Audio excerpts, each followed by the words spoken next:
Alright, তো চলো আজকে হলিউড সাইন হাইকিংয়ে যাওয়া যাক।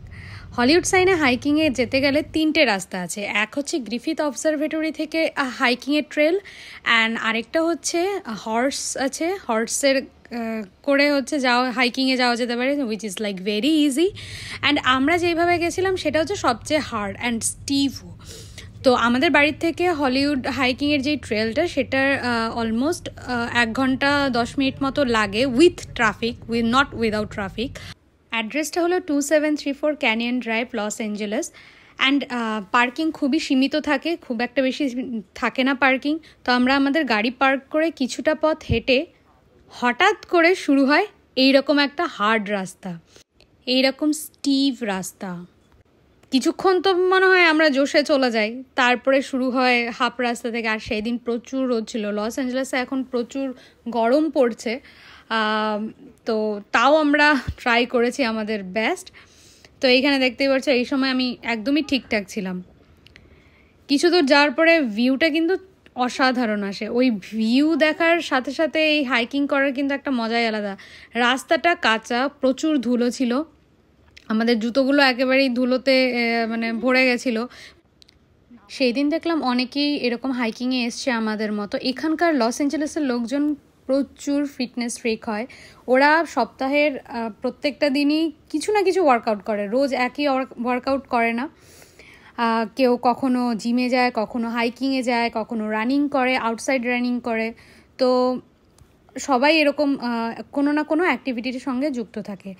এইখানে দেখতে পাচ্ছ কতটা উঁচু রাস্তাটা, তো প্রচুর আমাদের কষ্ট হচ্ছিল, কিন্তু তবুও অবশ্যই একটা আমাদের ইচ্ছা যে হলিউড সাইনের মানে একেবারে সামনে থেকে দেখবো। আমরা অনেক মুভিতে দেখেছি।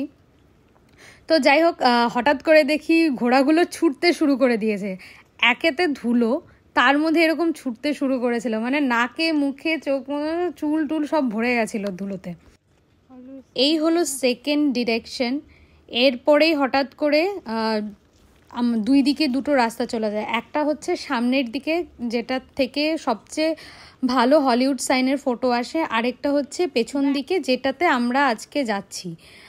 এরকম কিছু দূর হাঁটার পরে হঠাৎ করে না পাকা রাস্তা শুরু হয়, এবং তারপর থেকেই এতটাই খারাপ, ওইখানে আমরা হয়তো 3 থেকে 4 বার আমরা দাঁড়িয়েছি। এই যে শুরু হলো হার্ড রাস্তা, যেহেতু এটা অনেকটাই উঁচুতে, তার জন্য রাস্তার ধারে এরকম ব্যারিকেড দিয়ে দেওয়া হয়েছে যাতে কেউ ভুল করে পড়ে না যায়। এইখানে কিন্তু এমার্জেন্সি পেট্রোলিংও থাকে, কিছু পার্ক গার্ড থাকে যারা জলের জন্য মানে আমাদেরও জিজ্ঞাসা করতে এসেছিলো, do you guys need water.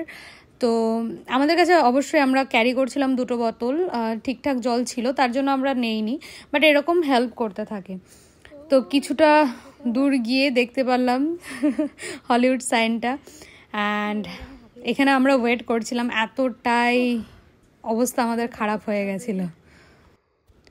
না, এখনও পৌঁছায়নি, কিন্তু এই পেছনের দিকটা একটা সুন্দর পার্ক টাইপের বা কোনো একটা প্রপার্টি দেখেছিলাম, তার জন্য একটু দাঁড়িয়েছিলাম তোমাদের সঙ্গে শেয়ার করার জন্য। অ্যান্ড এইখানে কিছু একটা লেখা ছিল, ওয়াও, ফাইনালি দেখা মিলল হলিউড সাইনের। ওই যে দেখতে পাচ্ছ হলিউড সাইন, আমরা রয়েছে একেবারে পেছনের দিকে, which is like closest one.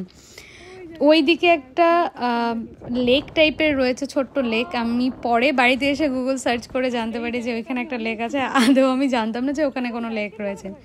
তো এইটা ছিল লাস্ট একেবারে লাস্ট রাউন্ড, এরপরেই আমরা টপে পৌঁছে যাই। অ্যান্ড এই হলো সেই ফেমাস হলিউড সাইন। এখান থেকে কত মুভি আমি দেখেছি এখান থেকে শুটিং হতে, তার মধ্যে ওয়ান ইজ কিসিং বুথ, সেখানে এরকম ছেলেটা এসে বসে থাকে। তো যাই হোক, আমাদের হাইকিং হয়ে গেছে, কিছুক্ষণ ভিউ এনজয় করার পর নিচে যাচ্ছিলাম। নিচে যেতে যেতে দেখি লেডি গাগা অ্যান্ড মার্কসের যে কনসার্ট হবে তার জন্য এরকমভাবে প্রমোশন করছে আকাশে লিখে। তো এই জিনিসটা প্রচুর আমার ইন্টারেস্টিং লেগেছিলো, এরকম আমি কোথাও দেখিনি এইভাবে প্রমোশন। হ্যাঁ, হেলিকপ্টার উড়ে যেতে দেখেছি, বাট এইরকম দেখিনি প্রমোশন করতে। নিচে নামার পর একজন দেখি ফ্রুটস বিক্রি করছিল, তো আমি একটা ফ্রুটসের বোল নিলাম, বোল না গ্লাস টাইপের। তো যাই হোক এখানে এরকম তাহিন মানে একটু স্পাইসি টাইপের একটা কিছু ছড়িয়ে দেয় ফ্রুটসের মধ্যে, যেটা সোহাগ একদমই পছন্দ করে না, বাট আমার বেশ ভালোই লাগে, টক ঝাল মিষ্টি।